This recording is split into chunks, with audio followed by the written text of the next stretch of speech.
azizlar ushki, juda ko'p odamlar shu dietam to'g'risida yozishibdi. Birinchi o'rinda bu o'zinglarni kontrol qilishinglar kerak. Disiplina degan narsa bor-da.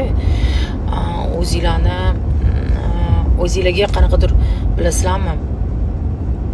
Yo'q deyishinglar kerak o'zinglarga. Nafs degan narsa bor deb. Lekin meni xarakterim shunaqa, men o'zimga yo'q desam, demak yo'q. Qilmayman. Men doim qancha o'zimni eslasam, shuncha diyetadaman doim. Va ko'p narsalarni men yemayman, ichmayman va o'zimga ruxsat bermayman. Chunki birinchi o'rinda bu dисциплина. Девочки, очень многие спрашивают у меня по поводу моей диеты. Главное в диете – это дисциплина, девочки. У меня очень сильная сила воли. Когда я говорю себе «нет», значит это «нет».